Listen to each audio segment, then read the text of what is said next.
leading us, and love is all we'll ever trust. Yeah, no, I don't wanna waste what's left. And on we'll go, through the wastelands, through the highways, till my shadow turns to sun rays. And on we'll go, through the wastelands, through the highways, and on we'll go.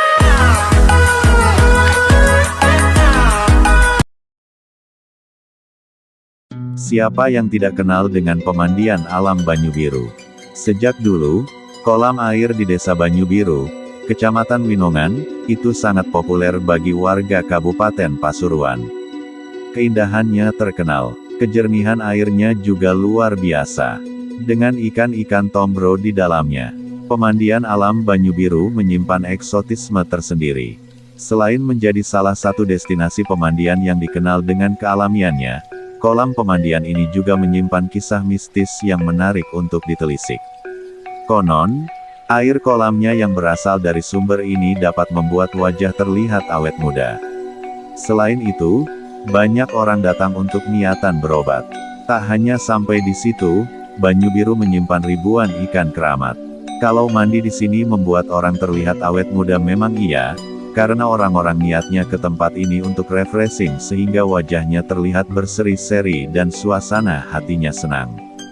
Makanya wajahnya terlihat awet muda, ungkap sang juru kunci.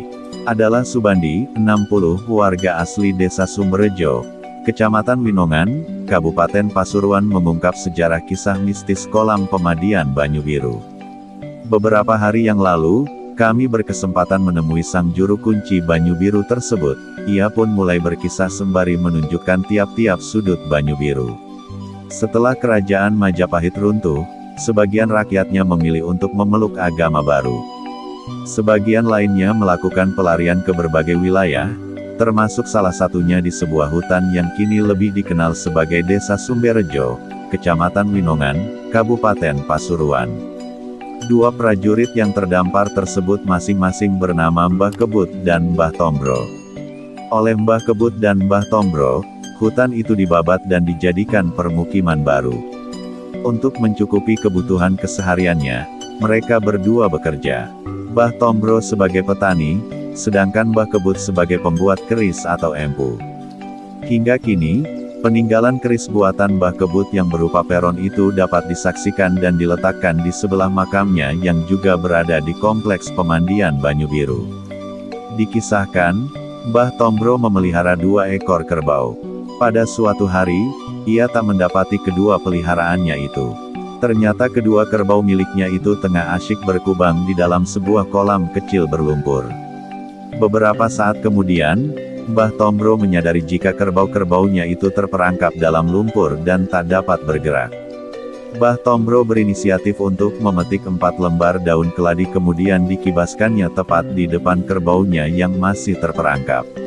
Beberapa saat kemudian, barulah kedua kerbau itu dapat terlepas dari kubangan lumpur. Sebuah keajaiban muncul, air bekas kubangan kerbau-kerbau milik Mbah Tombro berubah menjadi sangat jernih. Bahkan di dasar air tampak 2 ekor ikan sengkaring, yang hingga saat ini masih bisa disaksikan bahkan jumlahnya kian banyak. Sejak ditemukannya kolam ajaib itu, masyarakat sekitar banyak yang memanfaatkannya untuk mandi. Lantaran kejernihan airnya itulah, kolam yang berlokasi di Desa Sumberjo ini dinamakan Banyu Biru. Kabar ditemukannya kolam yang disebut ajaib itu, terdengar hingga ke telinga Bupati Pasuruan, Raden Adipati Nitiningrat. Bekerja sama dengan seorang Belanda yang bernama P.W. Hopland, kolam itu diperindah dengan taman-taman bunga serta dilengkapi dengan 11 jenis situs purbakala yang diambil dari Singosari. Sekitar tahun 1980, situs-situs bersejarah tersebut telah dilindungi oleh Seksi Kebudayaan Departemen Kependidikan dan Kebudayaan Kabupaten Pasuruan. Hingga kini, warga asli Pasuruan maupun luar daerah dapat menikmati kesegaran dan kealamian air Banyu Biru, hanya dengan merogoh kocek Rp5.000 saja. Tempat itu berada di dalam kompleks pemandian yang sekarang lebih terkenal dengan nama Banyu Biru. Patung-patung itu terdiri dari 11 buah antara lain. 1. Dua Volkaring dari Pemda Kabupaten Pasuruan dengan bahasa Belanda bertahun 1921. 2. Satu prasasti bahasa dan huruf Jawa tahun 1847. 3. Satu patung Betara Siwa dengan membawa senjata Trisula. 4. Satu patung Ganesha. 5. Satu patung 2 ekor naga berbelit dan lain-lainnya yang kami sendiri tidak bisa menyebutnya. Prasasti yang tertulis di atas batu pualam dengan huruf Jawa itu berbunyi. Telaga Wilis, Rinangga Winangun Arja, Dening Tuan PW. Hoplan minulya tuadani prasamya nalika panjenengane Kanjeng Raden Adipati Nityadi Ningrat Sinengkalan, Wisayaning Pandita Kalokingrat, utawi tahun Welandi 1847. Banyak anggapan air dari kolam Banyu Biru dapat mendatangkan kesembuhan. Namun, kakek asli desa Sumberjo ini kembali menegaskan, kesembuhan datangnya dari Tuhan. Bukan karena mengunjungi suatu tempat yang dianggap keramat.